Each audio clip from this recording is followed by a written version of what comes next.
Les habla el Padre Víctor Anguiano en esta semana tercera del tiempo de Pascua, con el programa semanal de una liturgia para la vida.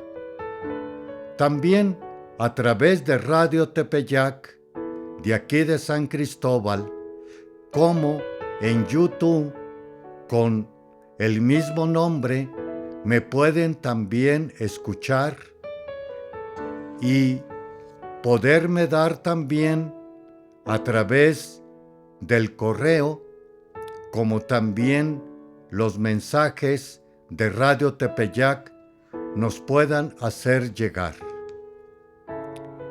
En esta tercer semana y tercer domingo, debemos de hacer unas notas previas para poder entender la palabra de Dios. Una de ellas es el Evangelio de Juan Evangelista, que tiene como finalidad, ante todo, la catequesis de aquellos primeros catecúmenos que se integraban tras una vida y una enseñanza en los apóstoles, lo dejado por el Señor para vivirlo en comunidad, que también hoy se le llama iglesia. Por otro lado, también tenemos que en esos mismos años y finalidad del siglo I había la persecución de esta nueva religión y fe, porque era otra manera de vivir en la vida de aquel entonces, sin negar también actualmente esto sigue incomodando a muchos y a muchas personas, el ser real y verdaderamente cristianos. Y ya no se diga católicos. Es por eso que también está integrada la segunda lectura, que es del libro del Apocalipsis, también escrito por el evangelista Juan. Y ahí sale que el cordero degollado, por un lado. Por otro lado, salen también varios adjetivos dados a ese Señor o Cordero. Por otro lado, también 4 ancianos que veneran a este Cordero degollado. Cristo, muerto y resucitado. Recordemos la semana pasada. Tomás, trae acá tu dedo, mételo en los agujeros de los clavos y tu mano en mi costado. El Cordero degollado que vive. El antes y el después de ser crucificado es el mismo. También se da allí 24 ancianos que también adoran al Cordero. Este 24 significa las 12 tribus, Antiguo Testamento, y los 12 apóstoles, Nuevo Testamento. Los coros, los que adoran al Cordero, más los adjetivos, viene siendo que nos están relatando que es la gloria de Dios. El género apocalíptico o en el Apocalipsis tiene tres características. Una, el resucitado. Otra característica, que es lo que estamos hablando, glorificado a la derecha del Padre. Y la última característica del género apocalíptico viene siendo la segunda venida gloriosa. Estos tres apartados o características también tiene otro nombre bastante desconocido por nosotros, que le llamamos también la escatología. Dado a todo lo que he comentado en este género apocalíptico, con los adjetivos, la adoración, quiere darnos a entender que la muerte no es el que tiene lo que tiene la última palabra, como la tuvo en Jesús. Ahora, vámonos al Evangelio. El Evangelio tiene tres hechos bastante resaltados. Uno de ellos viene siendo la pesca milagrosa, que significa la misión. Segundo hecho viene siendo el almuerzo que Jesús les prepara a sus apóstoles.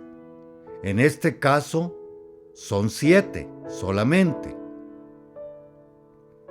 Y tercero viene siendo el apacentar a ovejas y cabritos, Pedro con amor.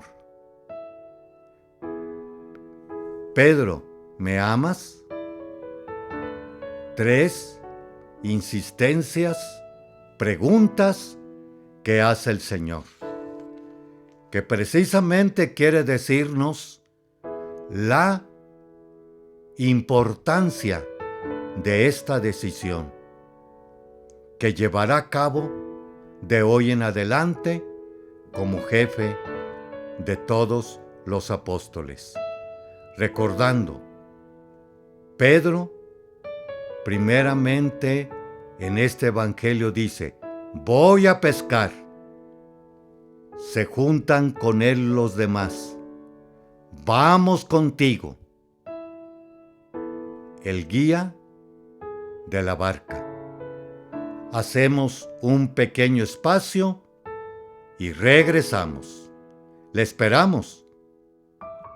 Continuamos con este siguiente segmento y estábamos viendo los 3 hechos significativos que salen en el Evangelio de Juan Evangelista. Uno de ellos primero viene siendo la pesca, que viene expresando con ello la misión. Otro viene siendo al final del Evangelio, esta misión debe de ser encargada, llevada con amor, expresada en este momento, en este acompañamiento que tiene que dar a las ovejas, Pedro. Y tercer momento viene siendo la Eucaristía, que está representada en el almuerzo. Vámonos al primer hecho, la misión, la pesca. ¿Qué más podemos decir aquí previamente? ¿O qué nos quiere decir los hechos que saca Juan en este primer momento? Por un lado es la barca, de nuevo, con los apóstoles, y no se nos olvide, Pedro es el que apuntala el trabajo, y con ellos están también los apóstoles.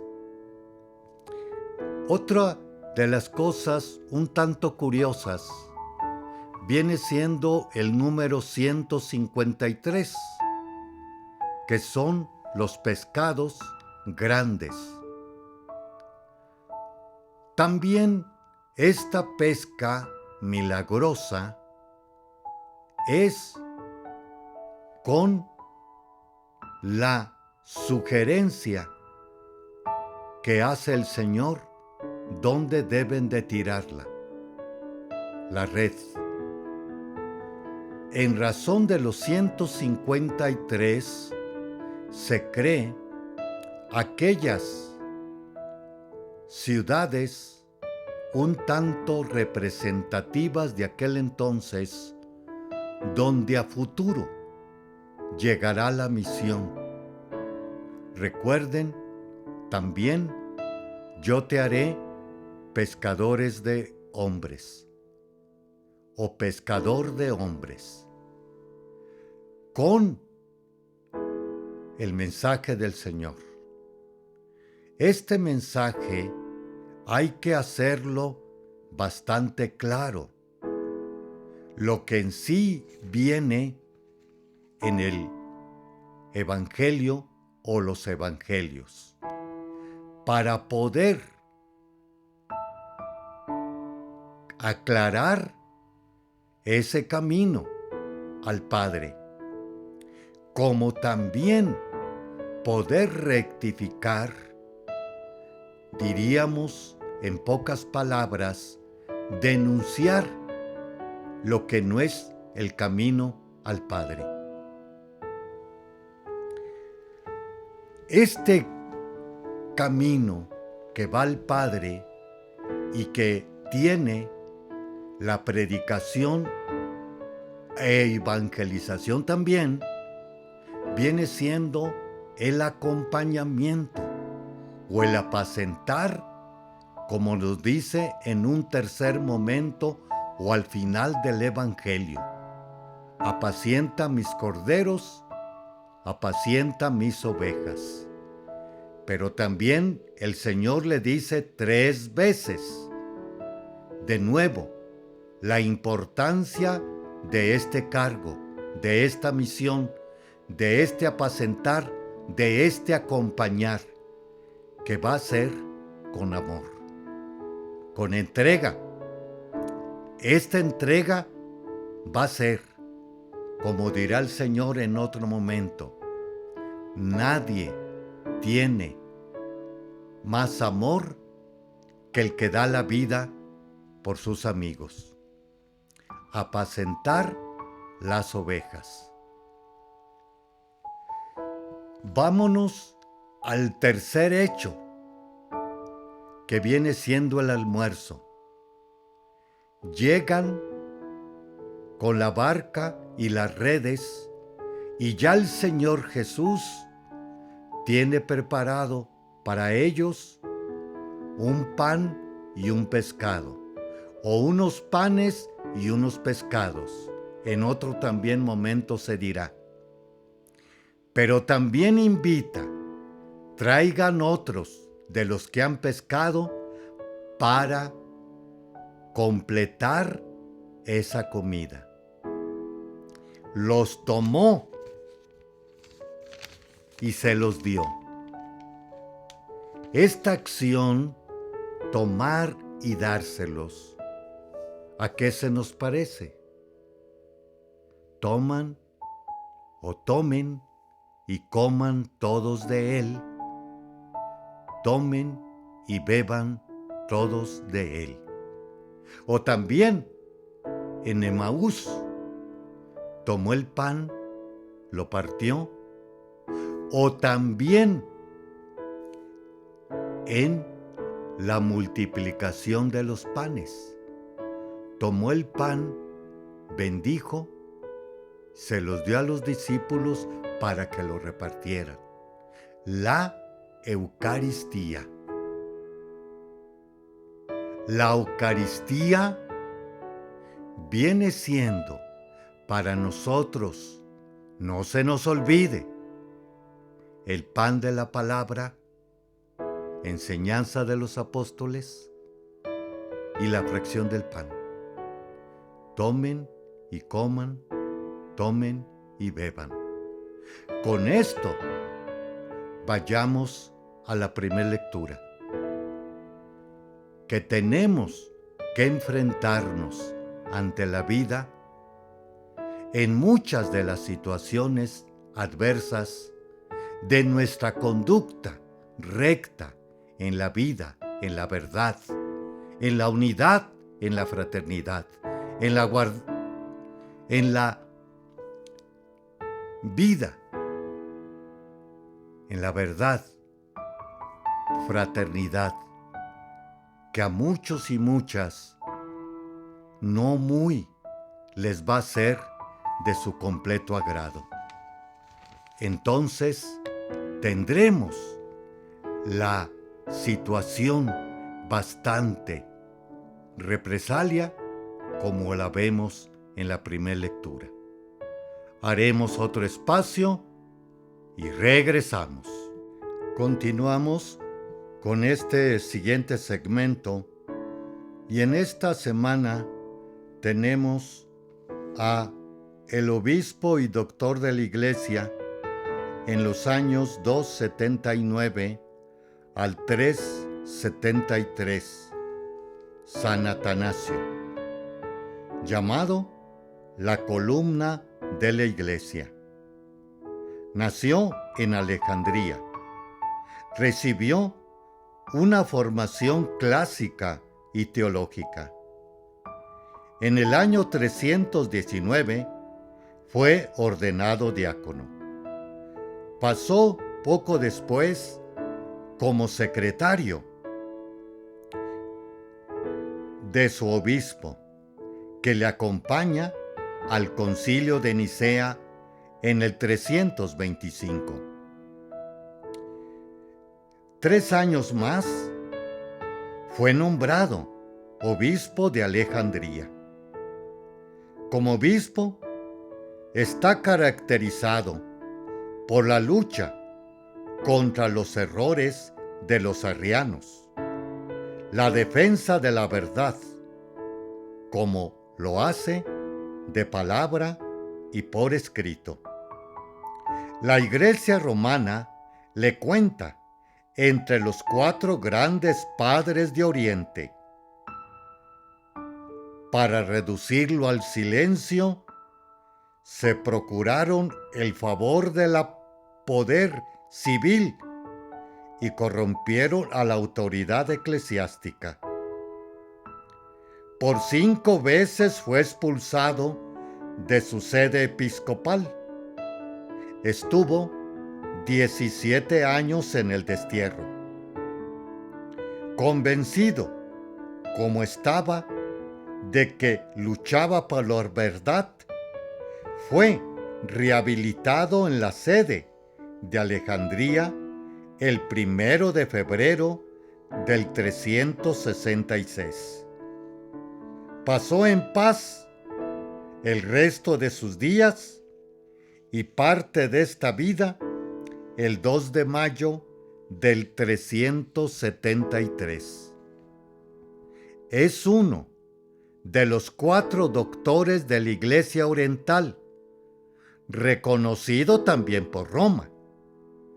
Tanto su acción pastoral como su obra escrita tienden a establecer desde los orígenes la auténtica tradición, doctrina y fe de la Iglesia Católica. Nos vamos al día de los apóstoles San Felipe y Santiago, el 4 de mayo. ¿Qué decimos de este apóstol, Felipe, natural de Betsaida, Galilea, siguió a Jesús, quizás después de haber sido discípulo de Juan el Bautista. Presentó a Natanael, Bernabé, a Jesús. Estaba también en la multiplicación de los panes y los peces, y en el discurso de Jesús en la última cena. Es Felipe quien pide al Señor: muéstranos al Padre. Respuesta de Jesús: Felipe, quien me ve a mí, ve al Padre. Estuvo en la habitación esperando la venida del Espíritu Santo. No se ha de confundir con el diácono Felipe, que aparece en el libro de los Hechos de los Apóstoles 8:21. La tradición más probable nos lo presenta como evangelizador de Escitia, situando su tumba en la Hierópolis de Frigia, hoy Turquía. Su memoria litúrgica se celebra junto a Santiago el Menor. Ahora veremos a su compañero, Santiago el Menor, conocido como el hijo de Alfeo. Es identificado a menudo con Santiago el Mayor, cuya madre estuvo al pie de la cruz, y también con el hermano del Señor, que vio a Cristo resucitado y fue el primer obispo de Jerusalén. A veces también se le identifica con el autor de la Carta de Santiago. Los datos del Nuevo Testamento terminan aquí. La tradición nos dice que fue lapidado por el sumo sacerdote Ananías. Nos lo dice en sus crónicas Josefo. Como también otro historiador, Egesipo, concreta, nos dice él, que fue arrojado desde el templo y luego apaleado por un batanero hacia el año 62. Nos invita este santo apóstol a vivir en la práctica una religión pura y sincera, no de palabra, sino de obra. Vamos a hacer otro pequeño espacio y regresamos. Continuamos en este siguiente segmento de una liturgia para la vida. Les habla el Padre Víctor Anguiano de la Diócesis de San Cristóbal. También nos pueden seguir en YouTube con esta misma denominación. Ahora vamos a ver signos y símbolos litúrgicos de Guadalupe Pimentel, de la editorial Paulinas, que nos habla acerca de la celebración. Es propio del ser humano celebrar, ya que es celebrante antes que creyente. La celebración no pertenece solamente al ámbito religioso, sino también a nivel grupal, nacional, como también de un pueblo o de una ciudad. O también, clásicamente, en el ámbito religioso. Las celebraciones se encuentran en ella los siguientes elementos. A.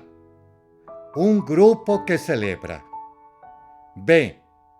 Se da una cierta liturgia o espacio celebrativo que representa una verdadera ruptura con el nivel diario o cotidiano. C. Existe algo que es digno de ser celebrado. El motivo es una celebración. Toda celebración es el resultado de los siguientes elementos. En el ámbito religioso, estos elementos se concretan de la siguiente manera. Un acontecimiento, una comunidad, un memorial, un ritual igual a la celebración. Un acontecimiento. En la liturgia no se celebran ideas, sino hechos de vital importancia, como la Pascua y la Navidad. En el año litúrgico tenemos mucho que celebrar, pues todo tiene relación importante con nuestra vida. También celebramos los sacramentos, los hechos que nos suceden y nos ponen en contacto con Dios, ya sea para agradecer, pedir y adorar. Vámonos ahora a la comunidad. La asamblea litúrgica, una familia, un colegio o cualquier institución. Acerca de un memorial, se hace presente en el aquí y en el ahora, aunque hayan pasado años y años. El acontecimiento de salvación para renovarnos, liberarnos y potenciarnos. La expresión por excelencia de un memorial es la Eucaristía. Un ritual. Toda celebración tiene sus reglas y debe de ser inteligible, expresivo, funcional, digno y sencillo. Ahora, hagamos una comparación en razón de la cuestión civil a la religiosa. Vámonos a lo cívico, el acontecimiento. Por ejemplo, la independencia de México, un grupo, el pueblo mexicano, un recuerdo, levantamiento de armas de los insurgentes, un ritual, el grito, el toque de la campana, honores a la bandera, el himno nacional. Vámonos a la Eucaristía. Acontecimiento, muerte y resurrección de Cristo. Repito, ¿qué celebramos en la Eucaristía? La muerte y la resurrección de Cristo. Primer segmento de esta plática. Grupo, la comunidad bautizada. Recuerdo, el relato institucional de la actualización del acontecimiento. Jueves Santo, lavatorio, fracción del pan, comunidad con los apóstoles. Ritual. Por un lado se da el pan y el vino, más otros signos, cantos, ofrendas y distribución de la Eucaristía. Es bueno, en razón de la Eucaristía, tener en cuenta que celebramos la muerte y resurrección de Cristo. Únicamente varía en el modo de actualizarlo. ¿Qué podemos decir aquí? Ya hemos comentado en otro momento que lo que allá se hizo jueves y viernes santos, acaba de pasar la Semana Santa, lo de allá se actualiza ahora. ¿Qué fue allá? Sí, la muerte y la resurrección, pero con ella vino que Dios nos salvó de las manos del maligno, más de la muerte eterna. ¿Qué? Eso, lo que estamos haciendo hoy, se actualiza el pasado con el presente, o el presente nos remite al pasado de la muerte y resurrección del Señor. Muchas gracias, hermanos y hermanas, por habernos dejado llegar a su hogar, a su corazón y pensamiento. Pueden ustedes también recurrir a YouTube, una liturgia para la vida. Un abrazo y felicitaciones pascuales en este tercer semana y domingo de la Pascua. Que Nuestra Señora, la estrella de la evangelización, nos guíe e ilumine.